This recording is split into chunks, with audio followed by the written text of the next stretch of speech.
Hey everyone, it's Jack here. Unfortunately, the footage for our most recent session of University for Destined Adventurers for Comfort Cantrips was not able to properly record all of the footage we got. It's only about half an hour. To that end, and for the sake of putting out another video, I've decided to summarize the events of that day in character as Muradin. Thank you, and on with the show.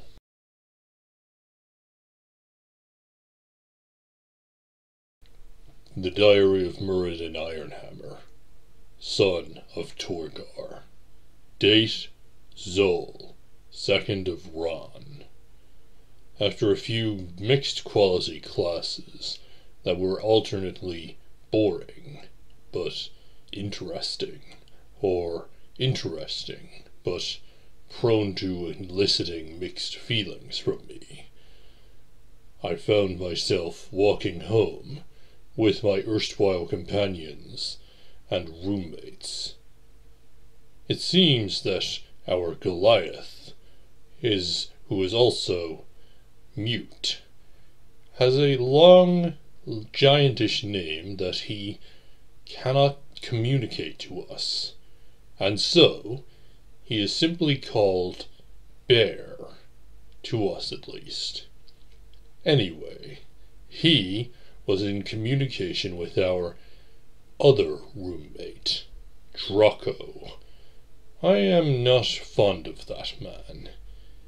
Boy, whatever he is difficult, and it seems the only reason he sticks around with us is for the chance to show off. Still, he communicates with Bear, since he understands giant sign language, which makes Bear quite fond of him. This is the only reason I can think of for why he would be fond of him.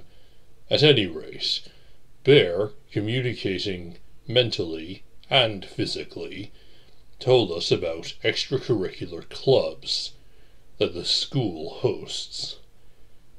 How interesting. I admit, I am fond of the idea, but these clubs are, of course, of mixed quality in any educational institute, even one as prestigious as University for Destined Adventurers. Anyway, back at the room he told us about them. It seems that, at least as far as I'm concerned, the most interesting are the racing club and the dragon chess. The others have some interesting ones, or rather interesting ideas for what they would like to do. Bear, it seems, is excited for a rather competitive and physical sport. I cannot pronounce it. It begins with a HR, but it is only pronounced with an R.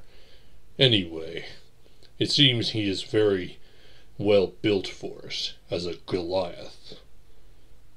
Now that I am finishing this entry, I find it is a good night to contemplate all that I have gone through so far.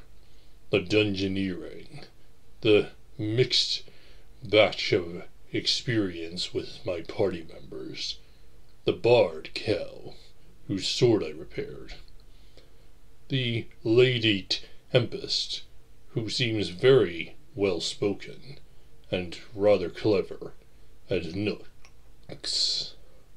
I don't know what to think of nooks.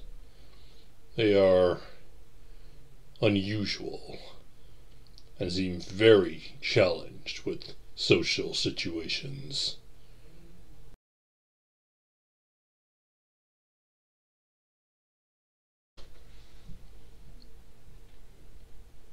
Date, Weir, 3rd of Ron. It was a day off from classes today. It seems the university put this time aside for us to seek our extracurricular clubs. And, to be fair, they all put in the effort, They set out stalls and statues and stands, all to convince us to join.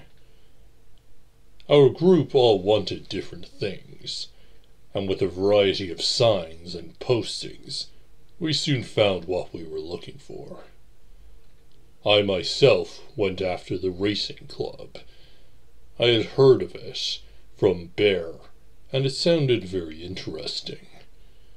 Oh, sure, it wasn't particularly in line with my usual pursuits, but it's also well known in the social circles of the upper class that racing is a sport to be respected, and if nothing else, I was eager to see what exactly it was involved with, and I was not disappointed. Traditionally, this club, it seems, was all about mounts, griffins and horses and such like. Very interesting, if you haven't lived around those things all your life. I have. What really caught my eye was one of the club's members, a dragonborn, was making his own mount, made of metal. A motorbike, he said. Had been building it all his life. A fascinating construction. One that I would be very interested in making for myself, or if nothing else, purchasing from a merchant. I'm sure Father will provide me whatever I need, regardless, be it made of stone or steel. I am very excited, if slightly intimidated, by the prospect of a project to make and furnish and temper my own steel steed. But I was not the only one. Tempest, apparently, had quite a bit of success with the drama and theatre club. I was to learn later that this club and the Dragon Chest Club were both deeply involved with each other for reasons that still escape me, but I'm sure she will be happy. Kel has entered himself into the Fine Arts Society. It seems they did not take kindly to his presence. Pompous nobles, they all think the same. Oh, we are so much better because our ancestors built a water clock 5 years ago, and their ancestors were dirt-poor scrabblers trying to make it at the bottom. I told him afterwards that, if necessary, I would pay him for him. Well, I would not pay him, but I would pay for his expenses myself, or my family would, in exchange for me bringing him to meet them, or some other minor favor. If nothing else, it is the opportunity to help out, and that is, in its own way, a strong reason to do anything. Finally, Nux. Nux is involved in the fantastical horticultural society. It seems to be a very small club, based out of a large greenhouse. Very interesting plants they described. Not my area of expertise or interest, but they seem rather taken with it. Well, far be it from me to take that away from them. And then something very strange and annoying happened. Ugh. A grand announcement brought us all to the campus gift shop. It seems there was a competition, a dungeon crawl, in which we would all compete in groups of 4 for a stuffed owlbear plushie. Magical, but still a rather minor thing, even by the standards of my upbringing. Still, I noticed Tempest was rather taken with it, so we decided to pitch in. And rather annoyingly, it seems Bear and Draco were also entered as part of another team. Well, I suppose we can't always work together with them. In any case, the first thing we had to do was fight an iron defender. I led with an iron defender's worst weakness, electricity, shocking grasp, ensuring the accuracy of my strike and preventing it from attacking anyone else. It had no easy reaction. It reached out and bit me hard. Even in my plate armor, it was a difficult blow to take. Still, the others fought valiantly as well, and ultimately we defeated it. The next room contained a gargoyle. Gugh. Most of my spells were not very effective against it, so I opted to use catapult on it, launching a spare bit of iron right at it. It took the damage, but it inflicted it right back on me. I'm beginning to sincerely wish I had upgraded this thing for stealth rather than defense. It is a very annoying thing when monsters are somehow able to penetrate it. But in the end, we defeated it, and so we moved on to, of all things, a mage hunter. And let me tell you, Diary, this was the worst possible thing they could have placed in front of us. Everyone in my party, save, well, all of them. I would say save Bear, but he wasn't technically in our party at that time. Regardless, the fact that we were all spellcasters of some stripe left us with very few options that were of use. Despite coming very close to death multiple times, I found that it was the best possible outcome for us to win. And so we did. And we broke through just ahead of Bear's group to win, again, a magical stuffed owlbear plushie. I am pleased that Tempest found it worthwhile.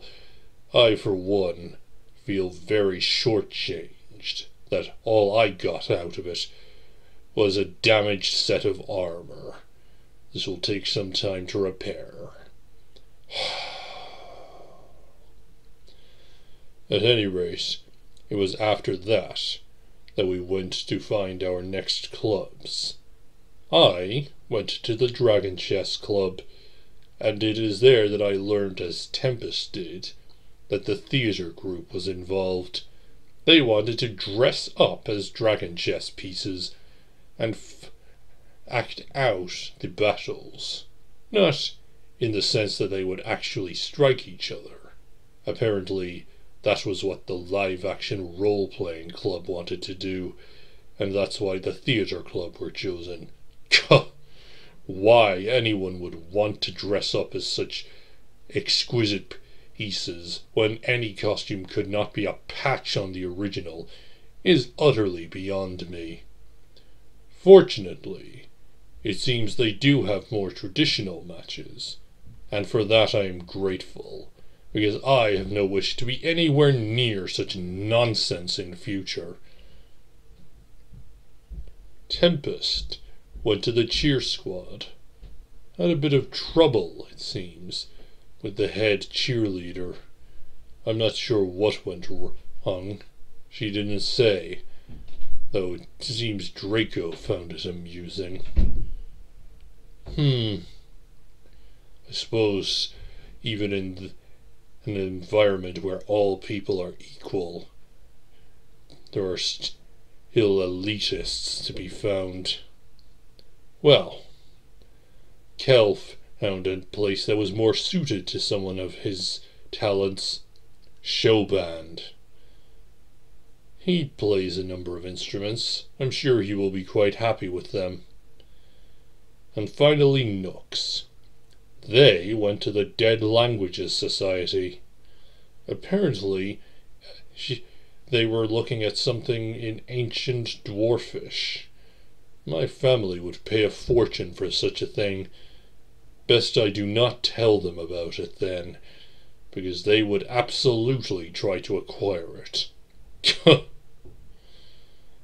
was then we all went back to the dorms. And seeing as I was not in a good mood, I spared them the tirade I wanted to unleash and simply went to my room for tinkering. But, of course, it did not last long. And that is where I sit